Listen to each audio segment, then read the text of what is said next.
The bulk of all internationally traded crude oil in 2022 comes from three regions.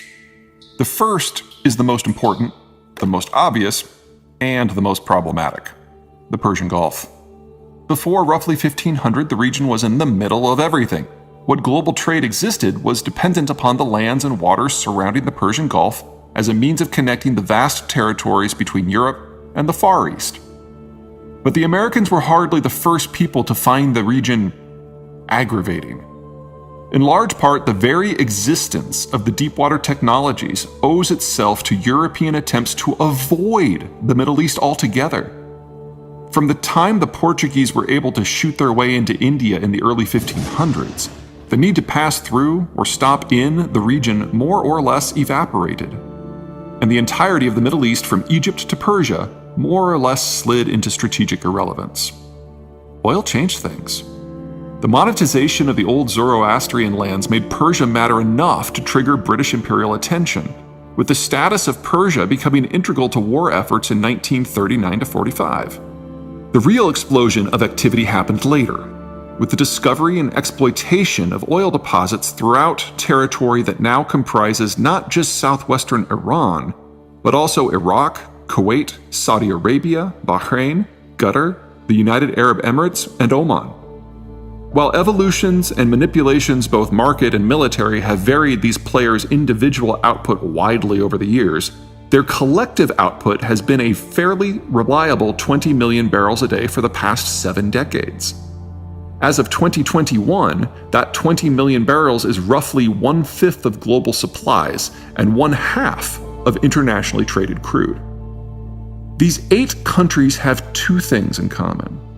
First, they are technologically incompetent, or, at the very best, criminally lazy. Their educational systems are sad jokes, and local citizens lucky enough to gain technical degrees out of region tend not to return. The locals' incompetence is hardly limited to the energy sector. These countries, as a matter of course, import millions of foreign workers to handle everything from their power systems to building construction to civic infrastructure. All 8 countries rely on outside workers, primarily from the United States, the United Kingdom, France, Russia, Turkey, Algeria, and Egypt, to keep the crude flowing. The region doesn't need all of these foreign players, but each in-region country needs at least one of them. Second, as technically incompetent as these states are, they are even less competent when it comes to naval action. Few have ever domestically constructed anything more interesting than a speedboat, and in nearly all cases, not even that. Iran's navy in particular is mostly comprised of inflatable Zodiacs, imported of course. None have the capacity to patrol their own coastlines, much less their trade approaches, much less the trade lanes upon which their income, their existence, depends. Every single one of them is utterly dependent upon outside powers to get every drop of their crude production to end consumers. For more than half of those exports, that means reaching the Northeast Asian states of Japan, Korea, Taiwan, and China. For half of the remainder, it means reaching Europe or North America. The order may not have been possible without these countries' oil, but neither would these countries have been possible without the strategic overwatch of the order. The second major zone of oil production is the former Soviet space. While this region's politics and geopolitics are, if anything, louder and messier and heftier than the Persian Gulf's, the calculus of the region's oil is far simpler. The Soviet Union was a massive producer of the black stuff, but the vast majority of that output was consumed within the Soviet Empire. Things only started to get internationally interesting when the Soviet Union collapsed. Soviet industry collapsed along with it, while all the old Soviet satellites in Central Europe broke away. With Russian internal demand failing, and other former Soviet imperial demand now on the other side of international borders, the Russians had scads of spare oil output that needed to find new homes. In the first wave of post-Soviet exports, the Russians focused not simply on what they knew, but on what their infrastructure would allow. Piped exports to their former satellites, one of which was now a constituent part of a reunited Germany. The second wave expanded upon what the Russians knew. thickening and extending those pipe links through Central Europe into Western Germany, Austria, the Western Balkans, and Turkey. In implementing Wave 2, the Russians discovered that ports like Gdansk in Poland, Ventspils in Latvia, and Constanta in Romania could serve as offloading facilities for Russian crude, enabling it to sell on to customers far and wide. Phase 3 was about linking up and building out Russia's own ports to serve the same purpose. Primorsk near St. Petersburg on the Baltic Sea, and Novorossiysk and Tuapse on the Black Sea. During these first 3 phases, the other former Soviet states were hardly standing still. Now divorced from their former imperial master, all needed to establish their own income streams, preferably ones that were not beholden to Moscow. Azerbaijan and Kazakhstan both courted any and all foreign investors, with BP and Exxon proving the most interested. The foreigners executed some of the most complex seismic, drilling, processing, and infrastructure programs the energy world has ever seen, and began shipping crude out via whatever route proved possible. Some routes tapped into legacy Soviet infrastructure, heading north and west to places like Ventspils or Novorossiysk. But as time ticked by, the flows were increasingly concentrated into a single pipe corridor that began at Baku, Azerbaijan, and ended at a supertanker port in the Mediterranean city of Zeihan, Turkey. What all these options have in common is that they all flow in the general direction of Eurasia's European extremities. And since Europe was peaking demographically, there was little reason to expect European oil demand to increase ever again. Sure, the Russians were filling a larger and larger slice of that demand, but market saturation was decreasing their pricing power. The Russians hated that. So in the 4th phase, the Russians started the long, expensive process of routing fresh pipe infrastructure east to the Pacific. Problems relating to permafrost and mountains and distance abound, but if there's one thing that can be said for the Russians, they are never intimidated by size. As of 2021, there were 2 main lines in operation: a very long, very expensive, very economically questionable pipe that stretches from western Siberia to the Russian port of Nakodka on the Sea of Japan, and a far shorter spur line that delivers crude direct to the old Chinese refining hub of Daqing. Add it all up, and you're talking about 15 million barrels per day of former Soviet oil, fully 11 million barrels per day of which originates within Russia's border, of which slightly over half is exported. Easily the second largest source of internationally traded crude flows on the planet. There are problems.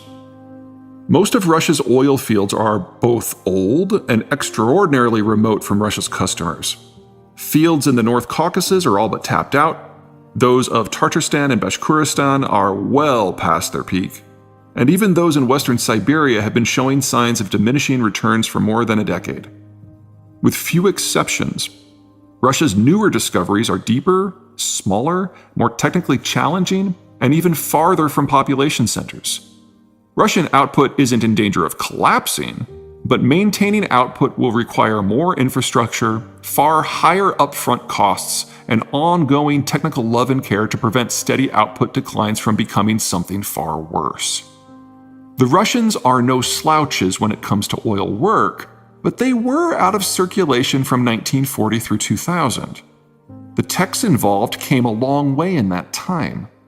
Foreigners, most notably supermajor BP and services firms Halliburton and Schlumberger, are responsible for half-ish of contemporary Russia's output.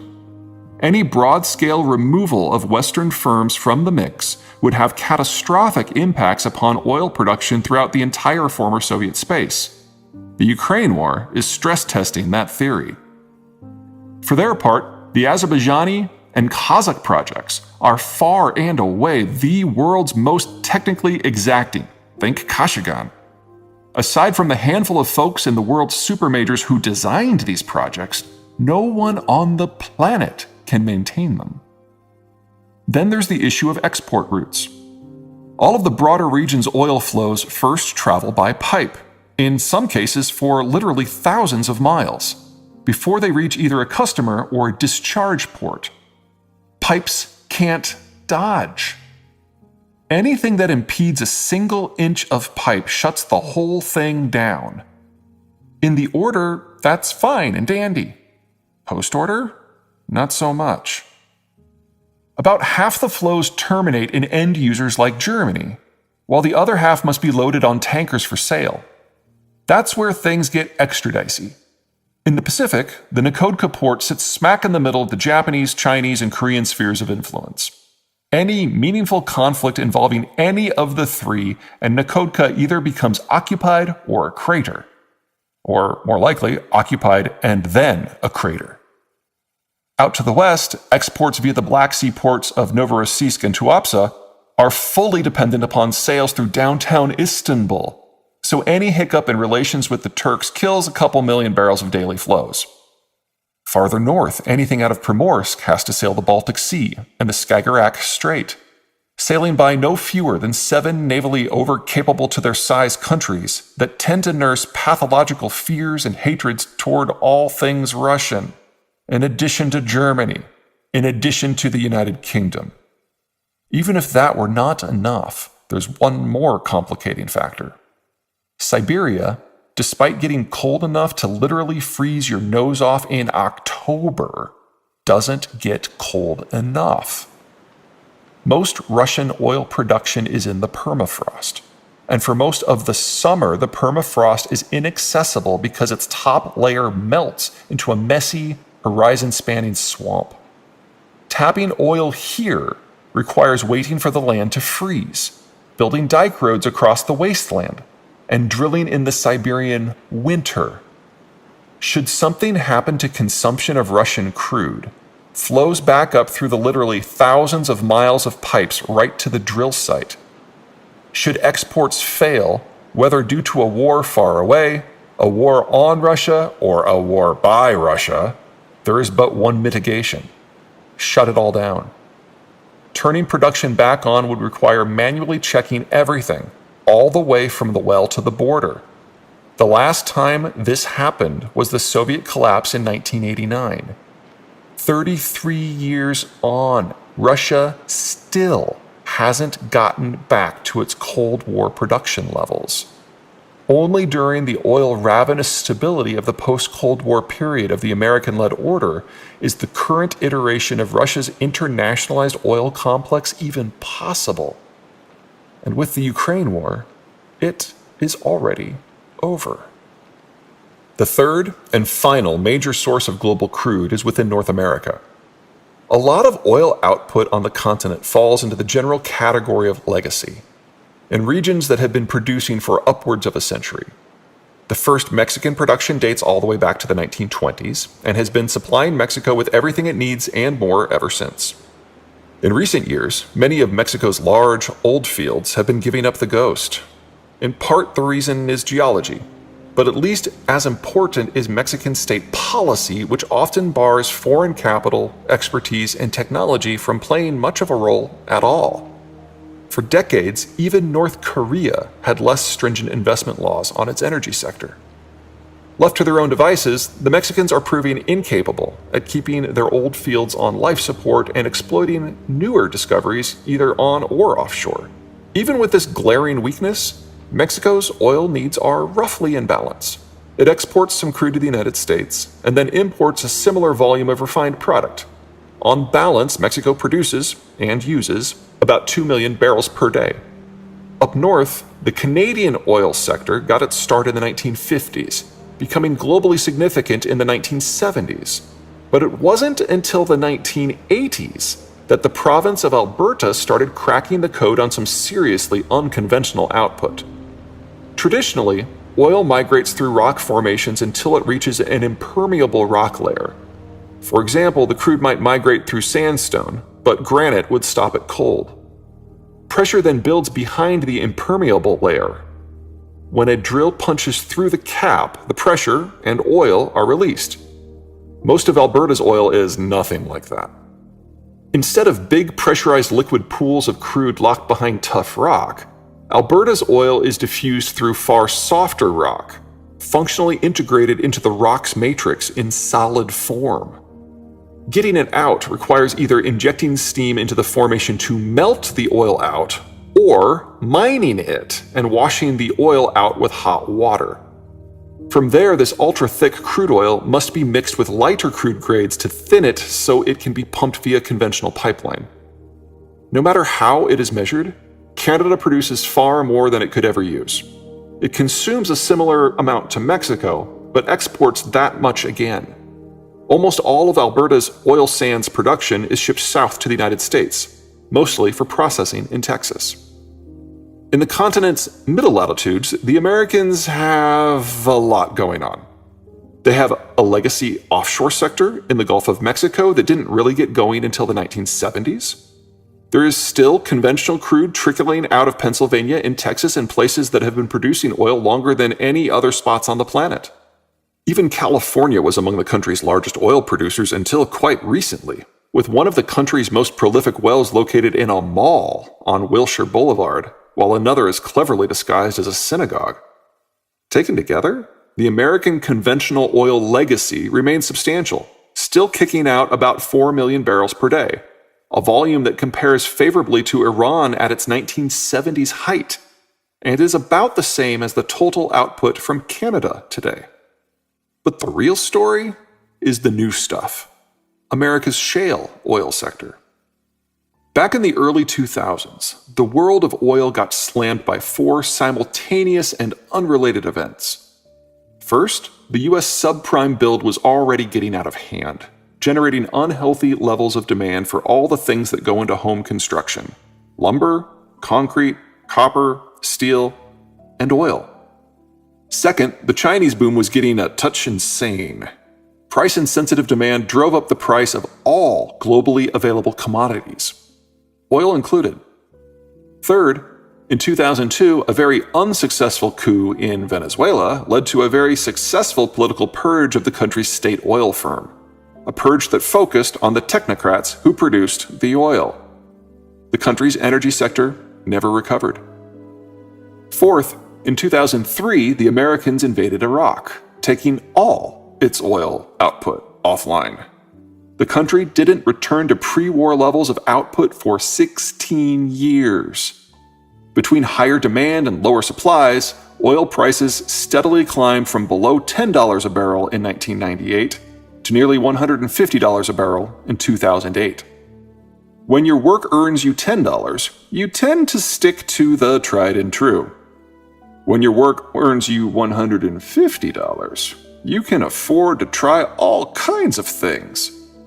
With a few years of experimentation, the collective American energy complex was able to crack the code on something we now call the shale revolution.